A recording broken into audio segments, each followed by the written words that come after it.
Đây là một câu chuyện được truyền thể từ một sự kiện có thật. Nguyên mẫu của Lão Tống trong phim chính là tổng thống thứ 16 của Hàn Quốc, người bị chính quyền áp bức và tự sát. Và nguyên mẫu của trợ lý này chính là tổng thống đương nhiệm của Hàn Quốc Van Gae-deong. Bộ phim kể về trải nghiệm cá nhân của Lưu Vũ Hyun khi còn trẻ. Đây là bộ phim có ảnh hưởng đến lịch sử và chính trị Hàn Quốc. Điểm số của cải song cao tới 9.2. Phim có tên người biện hộ. Sau khi phát hành vào năm 2013, một năm sau, chính phủ Hàn Quốc đã giải quyết một vụ án bất công cách đây 33 năm, tuyên bố 5 bên vô tội. Trong phim, cảnh Lão Tống nhiều lần thực thi công lý trong phiên tòa càng tuyệt vời đến mức khiến Tiểu Đức sôi máu. Hãy đi vào video này. Cảm nhận sự cảm động của công lý. Chuyện xảy ra vào những năm 70. Lão Tống cầm một hộp đồ uống đến thăm tiền bối của chồng mình. Ông Song, người vừa nhậm chức thẩm phán, đã từ chức vì lý lịch không được đánh giá cao. Hàn Quốc lúc đó mới nổi lên cơn sốt bất động sản. Bởi vì người đăng ký bất động sản quá bận rộn, chính phủ cho phép luật sư tiến hành đại diện. Nhìn thấy cơ hội kinh doanh, ông Song quyết định tự mình mở một văn phòng luật sư. Nhưng vì không có tiền, chuyến thăm này cũng là vì tìm tiền bị mượn tiền. Ở Hàn Quốc, nếu bạn là một luật sư, đó đều là nghề rất cao cấp, đương nhiên đều không coi trọng loại hình kinh doanh này. Nhưng Lão Tống lại nguyện ý bỏ thân hình xuống tự mình đi gạ gấm khách, gửi danh thiếp cho mọi người trong ngày tại văn phòng kinh doanh. Đến tối ngồi xổm ở câu lạc bộ của những người giàu có, nhìn thấy khách hàng muốn đi thì đến gửi danh thiếp. Ngay cả khi nhìn thấy người phục vụ làm khó mình cũng sẽ tiến hành quảng cáo. Điều này cũng khiến nhiều người cảm thấy khó hiểu và bị khinh miệt. Công phu không thiếu người chờ đợi. Công việc kinh doanh của Lão Tống bắt đầu khởi sắc, nhưng đồng thời, tin tức về công việc kinh doanh đại lý phát tờ rơi của Lão Tống cũng đến tai người trong ngành. Họ cho rằng hành 6 của Lão Tống đã hạ thấp tiêu chuẩn của toàn bộ ngành công nghiệp và bắt đầu tất cả các loại tấn công cá nhân. Không ngờ khách hàng đang ngồi đối diện với họ. Mặc dù vậy, Lão Tống vẫn tự giới thiệu mình và rời khỏi hiện trường. Khi kinh doanh phát triển, Lão Tống lập tức chi gấp đôi lương cao thuê luật sư lão công. Điều này cũng khiến ông Gia Tắc có đầy đủ động lực. Lão Tống kiếm được tiền quyết định chuyển đến nhà ở. Một ngày nọ, Lão Tống cầm dừa đến thăm một cô gái lạ. Lão Tống đầu tiên khen ngôi nhà được cải tạo tốt, sau đó trực tiếp đề nghị giá cao yêu cầu người phụ nữ bán lại nhà cho mình. Thái độ của người phụ nữ có lợi nhuận lập tức thay đổi và hỏi Lão Tống tại sao phải chi nhiều tiền để mua ngôi nhà này. Điều này cũng khiến Lão Tống rơi vào ký ức. 7 năm trước, ông Song chỉ là một thợ sửa chữa tạm thời. Biết được vợ sinh con, anh ta nhận xong ngày mới lập tức chạy đến bệnh viện. Hắn đi vào nhà vệ sinh sửa sang lại diện mạo của mình, sau đó đến phòng bệnh. Mẹ chồng nhìn thấy Lão Tống còn thân mật hỏi xem việc học thi tư pháp có vất vả lắm không và nói rằng phí nhập viện đã được thanh toán. Điều này khiến Lão Tống cảm thấy rất có lỗi. Khi nhìn thấy con mình, Lão Tống có ý định từ bỏ việc học tập chăm sóc tốt cho gia đình. Đêm đó Lão Tống đang buồn bã ăn cơm. Để trả tiền thuê nhà, dì khách sạn yêu cầu Lão Tống trả tiền cơm nợ tháng trước. Nhưng lúc này trong túi của Lão Tống chỉ có mấy đồng, không thể trả tiền cho bữa ăn. Nhân lúc không có ai định trốn đơn, Lão Tống nhìn thấy con của dì đang nhìn chằm chằm vào mình. Lão Tống chạy ra khỏi khách sạn cho đến khi tự mình nôn mới dừng lại. Lúc này hắn là như vậy bất lực trước thực tế tàn khốc. Mặc dù anh ấy đã đấu tranh, nhưng hết lần này đến lần khác thất bại liên tục, trà đạp lên phẩm giá của Lão Tống với tư cách là một người đàn ông và một người cha. Lúc này nếu bạn là Song, đối mặt với sự tuyệt vọng này, cậu sẽ làm gì? Khiếu nại giận dữ, từ bỏ hay thỏa hiệp với cuộc sống? Lão Tống chọn kiên trì. Hắn đến hiệu sách, đổi lại cuốn sách vừa bán trước bữa ăn. Mặc dù áp lực của cuộc sống đã khiến anh không thở nổi, nhưng hắn vẫn lựa chọn dựa vào tri thức để thay đổi vận mệnh tàn khốc, cũng học lại trong ngôi nhà này. Trở thành luật sư hiện nay, khi cải tạo lại ngôi nhà, Lão Tống lại nhìn thấy chữ mình khắc, không bao giờ bỏ cuộc. Sau đó Lão Tống đưa gia đình đến cửa hàng của dì ăn cơm, muốn trả nợ 7 năm trước. Dì nhìn thấy cậu bé nghèo không đủ tiền ăn cơm giờ đã trở thành luật sư. Hạnh phúc không chỉ không muốn tiền của Lão Tống, còn miễn tiền bữa ăn này nữa. Kể từ đó, Lão Tống mỗi ngày đều đưa đồng nghiệp lão công đến nhà dì ăn cơm. Ăn lão Pháp đến không nóng này, ăn ít một chút cũng không được, không ăn càng không được.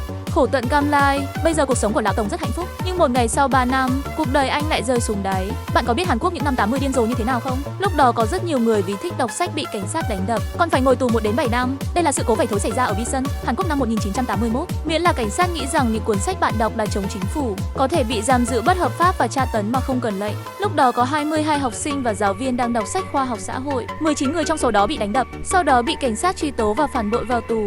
Vào thời điểm đó, ông Lee Moo đến Hyun, người chưa trở thành tổng thống, đã làm luật sư để bào chữa miễn phí. Nhân vật chính trong phim này là nguyên mẫu của cựu tổng thống Hàn Quốc. Trong video, Kim đến U, con trai của bà chủ khách sạn đang chia sẻ kinh nghiệm đọc sách với các bạn học. Đột nhiên lấy cảnh sát xe đông anh dẫn đầu xông vào xã hội bắt đi Trần Vũ và những người khác. Bà chủ khách sạn đột ngột mất tích vì con trai. Tìm kiếm mấy ngày, sau đó anh ta nhận được lệnh triệu tập của tòa án, nói rằng con trai ông là một phần tử chống chính phủ và đang bị giam giữ. Bà thím khóc lóc cầu xin Lão Tống cứu con trai mình. Lão Tống lấy thân phận luật sư mới có thể dẫn đại thẩm đến nhà tù thăm Trần Vũ. Nhưng vẻ ngoài điên cuồng của Kim U khiến dì và lão Song rất bất ngờ. Sau đó phát hiện trên người Trần Vũ toàn là máu bầm tím, rõ ràng là bị tra tấn dã man. Điều này càng khiến Lão Tống bị sốc. Trước đây, tiền bối từng yêu cầu Lão Tống tiếp nhận vụ án tương tự, nhưng nghe nói là liên quan đến chính phủ lúc đó. Lão Tống không nghĩ ngợi đã từ chối yêu cầu này. Tiền bối đã tìm rất nhiều luật sư rồi, nhưng không một luật sư nào dám tiếp nhận vụ án. Dù sao cũng không muốn vì một vụ án của bạn mà hủy hoại tương lai tốt đẹp của mình. Nhưng Lão Tống sau khi nhìn thấy Trịnh Vũ lập tức tò mò về vụ án này và tìm lại tiền bối để tìm hiểu chi tiết về vụ án này. Đêm đó Lão Tống thức khuya đọc từng cái gọi là sách cấm mà họ đã đọc. Sau đó trời vẫn chưa sáng, Lão Tống liền gõ cửa của tiền bối, tức giận tuyên bố rằng tôi sẽ là người biện hộ cho mưa rào. Mặc dù tiền bối nhắc nhở hắn tiếp nhận vụ án này sẽ gặp phải rất nhiều áp lực, nhưng người tin rằng luật pháp là công lý, ông Song đã nói ra phương châm sống của mình, không bao giờ từ bỏ. Trước phiên tòa, ông Song gặp thẩm phán theo thông lệ. Từ lời nói của thẩm phán có thể thấy kết cục đã định. Phiên tòa chỉ là một quá trình. Nhìn thẩm phán đã nghiêng về bên công tố, Lão Tống lúc này mới nhận ra vụ kiện này không dễ đánh. Tòa án chính thức mở phiên. Thẩm phán vừa mới bắt đầu phát biểu, Lão Tổng đưa ra ý nghĩa. Điều này khiến mọi người ở đây đều cảm thấy rất khó hiểu. Vậy anh ta nói là chúng tôi 100 tệ để làm công quỹ của công nhân, tổng thể cung cấp một chút vật chất tươi mới, bảo vệ môi trường nhất định có thể sử dụng hệ sinh thái này.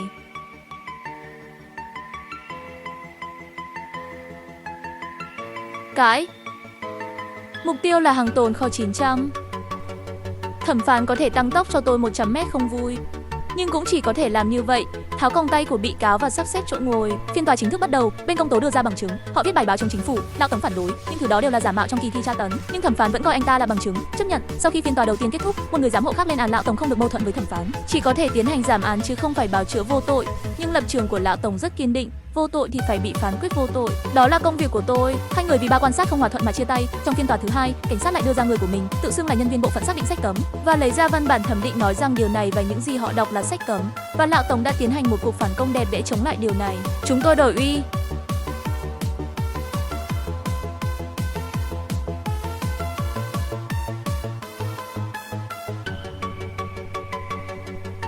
Rồng.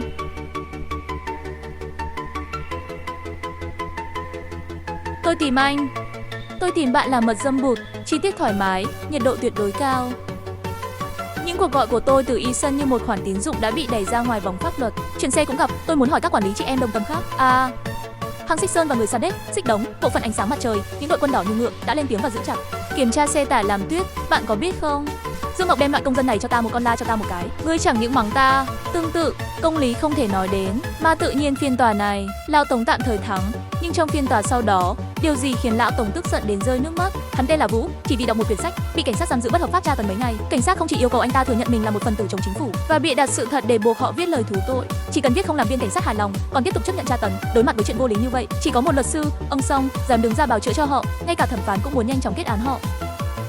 Biết được Trịnh Vũ và những người khác gặp phải người nhà vì tức giận loạn thành một đống, tòa án chỉ có thể xét xử tạm thời. Trong thời gian xét xử, ông Song cũng bị áp lực từ bên ngoài. Không chỉ luật sư cá nhân bị phong tỏa, khách hàng lớn vì áp lực bên trên cũng buộc phải hủy hợp đồng với anh ta. Người vợ cũng bị đe dọa điện thoại và lo lắng con trai sẽ xảy ra chuyện, yêu cầu Lão Tổng dừng lại. Bởi vì truyền thông Thiên Vị đưa tin, Lão Tổng cũng bị thành phố Nhân dân 6 phạm phần tử chính phủ, nhưng hắn không dao động. Chỉ vì công lý trong lòng. Sau đó viên cảnh sát ra làm chứng, nhưng anh ta không thừa nhận mình là học sinh và hoàn toàn chọc giận Lão Tống vì một câu nói. Tôi biết, tôi nghĩ đây là cảnh nổi tiếng nhất trong phim, đồng thời cũng bị ấn tượng bởi diễn xuất của Lão Tống. Đừng leo lên, làm cho bạn xa hơn một chút. Đủ. Rồi. Hai đường 3 phòng đều là cửa hàng đặc biệt. Tôi đều phải nô tài còn nhỏ. Vị trí đầu tiên không thể không mượn, dưới một tộc. Vị trí thứ nhất không thể diệt quốc. Tôi và Ma có một bà mẹ già kinh khủng như vậy là được rồi. Lính không quân đường phố. Vậy thì hãy chôn đi. Anh ấy nói đường phố. Ôi, tôi đi đường nhiều lần như vậy, không thấy tôi đâu. Tạm biệt, Tuyết, làm ơn, phố cổ. Nhìn thấy anh trùng đến cắn chân, gần như tỉnh giấc. Hắn đã giết hắn. Mày nghĩ nhà mày có nhà hả? Ra, hóa ra là trà đen là tôi. Miễn là tôi làm cho nó tốt, mạnh mẽ theo một người. Ống hát của cô ở tầng 3, nước ở đó không giống nhau. Biết mấy năm rồi. Nó 1000 là một câu 1. 100 cân đừng gọi mãi.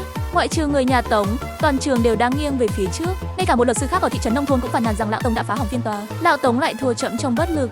Bây giờ chỉ còn lại phiên tòa cuối cùng. Có thể nói Lão Tống đã không còn cơ hội thắng lợi. Nhưng lúc này, một nhân chứng quan trọng đã xuất hiện, chính là bác sĩ Quân Y lúc đầu sơ cứu cho Trẫm và họ. Lão Tống, để gây áp lực lên thẩm phán, cũng có rất nhiều phóng viên nước ngoài. Bác sĩ Quân Y đã nói tất cả sự thật trước tòa.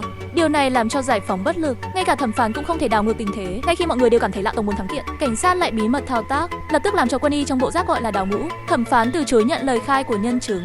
Cuối cùng Lão Tống thua. Viên cảnh sát vui vẻ rời khỏi tòa án. Tôi và họ vẫn bị kết án 3 năm. Từng không hiểu vì sao học sinh diễu hành. Thông qua phiên tòa này đã thay đổi hoàn toàn suy nghĩ của anh ta. Sau đó, ông Tống trở thành người đấu tranh cho dân chủ. Trong những năm sau đó, ông đã tham gia vào các cuộc biểu tình. Khi anh ta bị buộc tội là một kẻ phản động, từng khinh thường hắn.